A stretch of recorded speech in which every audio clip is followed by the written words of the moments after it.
student of Methodist Grammar School, Bodija, Ibadan. I am in SS3 and I am 15 years. The title of my story is Aftermath. Aftermath, it's a story about a young couple who got married due to their careless attitude. Lekon and Bumi, they got married at a very young age, and the marriage produced two children, Sheyi and Tola. Lekon was a cobbler and he earned a mega daily income. So his income was not so much to sustain his family of 4.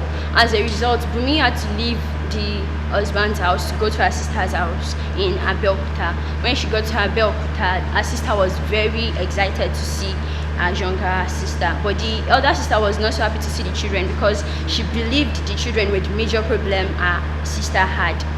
The sisters sat down to discuss, and after a lengthy conversation, they agreed that Bumi was to stay with the sister for a period of 3 months, during which she was to find a job and rent an apartment for herself and her children. During the course of the 3 months, Bumi met with her friend Busayo, and Busayo promised to assist Bumi she promised to help Bumi with any means possible. Then she took Bumi to her boss, she took Bumi to her boss in the company where she worked, and then Bumi was offered a letter of appointment instantly. After she was offered a letter of appointment, she had 2 pressing issues. Number 1, she didn't want to leave her precious little darlings with her sister, and number 2, she had accommodation issues because her sister's house was very far from the company where she was to resume as a typist. So after discussing with Busayo promised to help with the accommodation issue. So they moved her belongings from her sister's house to Busayo's house, which was very close to the company. Not quite long after Bumi left her sister's house, her sister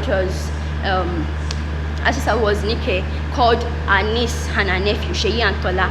Then she made them understand the situation on ground that if they had to eat or get anything from her, they had to work for it.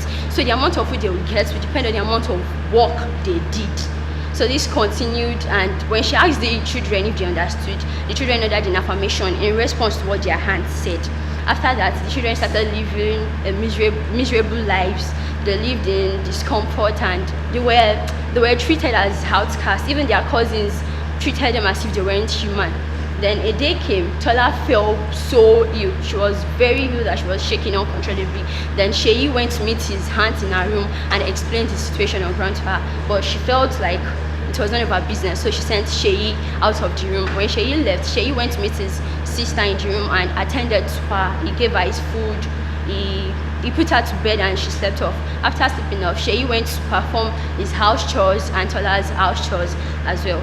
Then the following day, which was a Sunday, Nike and her children prepared for church, not after leaving house chores for the 2 children to finish before they returned from church. When they left, immediately after they left, Tola fainted. When Tola fainted, Sheyi was pondering on what to do. He was helpless, he didn't know what to do. Then he had a knock on the door. When he got to the door, he saw his mother. He was shocked, like, what will my mom be doing here at this time?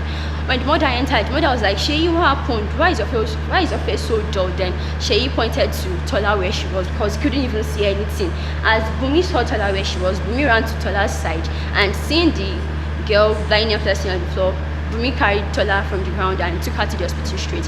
When they got to the hospital, Tola was diagnosed with an illness caused by depression. The girl was depressed all the time.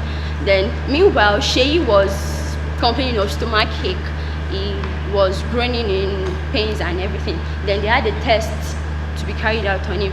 After the test was carried out, they discovered that Sheyi also had ulcer and malaria at the same time. But looking back now, Bumi knows it's her fault that her children had to go through all those hardships and suffering, because if she had carefully planned her family life from the start, her children would have had to gone through what they went through.